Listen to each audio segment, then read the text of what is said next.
Eu tinha uma pergunta aqui se ele tinha guardado a cueca do Sono Emílio de recordação. Não Ele tava tinha. sem cueca. Pô, Caiu. Tava sem cueca. Mas o celular foi uma dificuldade pra vender. Na época de vender, eu falei, pô, vender celular. apego. Que é tipo, troca de iPhone praticamente todo ano, né? Eu falei, pô, trocar de celular, cara. Quanto vale esse celular? Eu brincava assim, quanto vale esse Deixar celular? guardado, né? Deixar num quadro. E, cara, eu queria perguntar dessa reta do Sono Emílio, porque, pô, como é um cara que tá muito acostumado a fazer reta de live, na reta de live, pô, tem um friozinho na barriga ali. Teve isso no Sono Emílio também? Ou não chegou a ter, porque ser tão É isso que é bizarro, mano. Pra mim, não tem, assim, no online, assim. Eu tenho bem pouco, sabe? Tô jogando ali, era uma parada, era um dos maiores prêmios. Tanto que no dia, a postagem é o maior prêmio da minha carteira que eu escrevi. É que depois eu ganhei coisas maiores, mas no dia, o maior prêmio da minha carreira e bem de boa, assim, sabe? Assim, tipo... Pô, era um momento muito importante, eu tava decidindo ir embora para São Paulo, então, pô, arrumar essa grana... muito altos, com certeza. tipo, arrumar essa grana fazia uma diferença absurda. Até, pô, quando você perguntou sobre São Paulo, não sei por qual motivo a gente É verdade, engoliu a história. mas tudo bem. Tudo bem, já eu falo. falo.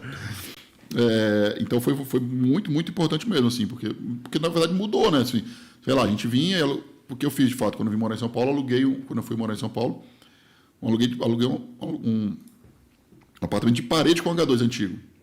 Dei sorte pra caramba, a gente tinha ido alguns dias antes, não tinha apartamento lá. Na semana seguinte tinha. Eu peguei um apartamento razoavelmente bom, suficiente ali pra mim e pra Paula. E de parede com H2. Então, ela joga também, não joga profissionalmente, mas ela joga bastante, joga live. Então, na hora que dava na teria lá, jogava, ia jogar o torneio. Pô, meus primeiros meses aqui foi surreal, assim. Eu lembro que eu fazia até questão, assim, de até pra evitar transação e etc. Eu deixava saldo deixava no clube, no outro clube e tal. Chegou um momento assim, sei lá, pô, tem 150 mil de saldo em cada clube. Tá virando sócio, irmão. Tipo, muito da hora, assim, sabe? Massa. Então vamos voltar para falar de São Paulo, dessa primeira adaptação. Aí aluguei um apartamento de parede com H2.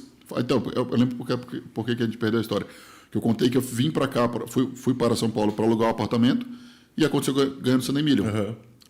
Mas já tinha alugado esse apartamento. Então fui para Rondônia, só encaixotar as coisas, se desfazer do que ia se desfazer. Claro que Dor de cabeça, mudança?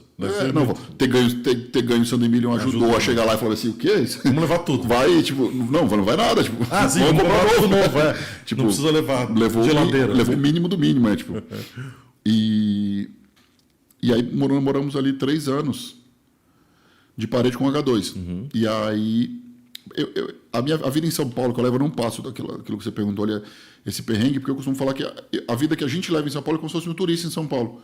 Se você vai passear em São Paulo, você vai fazer o quê? Você vai estar em hotel, você não vai precisar pegar o trânsito, você vai pegar o Uber na hora certa, não, vai pegar o Uber para jantar ou para ir almoçar num horário. Você não vai pegar Uber para trânsito, você não vai pegar metrô. Você não vai... 6 horas da tarde eu vou ficar dentro do hotel. Pô. Eu nem tenho carro em São Paulo, nunca fiz a menor questão de ter, desde que a gente veio de Rondônia, deixou o carro lá, vendeu, e nem quero ter.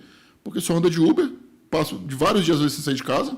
Hoje em dia eu não moro mais ali, quando veio a pandemia, a gente morava do lado do H2 e na pandemia, pô, todo mundo trancado em casa, aquele monte de live, aquele monte de coisa. A gente começou a sentir falta de um apartamento um pouco maior, varanda e etc. E aí o Breda tá morando em São Paulo também, né? Ele estava se mudando para um apartamento maior e me chamou para conhecer o dele, onde ele estava morando. Eu conheci, gostei pra caramba e aí moro hoje no que o Breda morava. Vai fazer 3 anos lá também. É um apartamento grande, com 3 suítes, com uma varandona, com a churrasqueira, mais fazer festa, fazer churrasco, convidar os amigos. Então, mas também é perto, fica a 8 minutos do H2. Então, o lugar que eu vou, quando eu vou fora de hora, é no H2. Ou no H2 ou no escritório do H2 ali para alguma reunião, conversar ou resenhar. Que seja. Ontem, por exemplo, fiquei lá no H2 até bem tarde. Então você não viveu o caos de São Paulo? Não vive o caos de São Paulo? Raramente, por exemplo, hoje, para chegar no aeroporto, sofri um pouco. Saiu, eu vinha com mala de mão, então era bem de boa. Saí mais de 1 hora antes da hora que eu precisava chegar e quase não chego, porque ali perto de Congonhas sofri com o trânsito, mas é raro. E quando você fala, pô, sei lá, invento de cortar o cabelo 5 horas da tarde. Aí na hora de voltar para casa, pega todo o trânsito de 6 horas.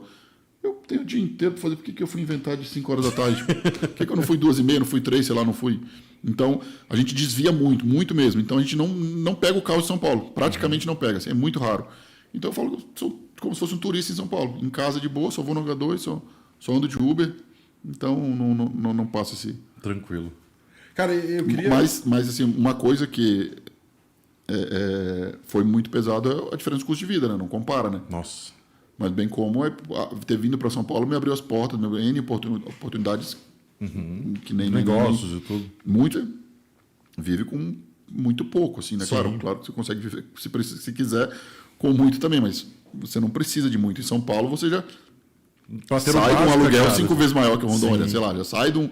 Então, o que eu mais sinto, assim, é o custo de vida. Em São Paulo sei lá, você vai almoçar, às vezes quando eu vou em Rondônia, chamo a família inteira para almoçar, vai minha mãe, vai minha irmã, vai um amigo, aí, sei lá, a conta dá R$300. Você fala, meu Deus, é o meu almoço. Foram em 5, foram em 6, aí dá 300, então, dá, sei lá, 400.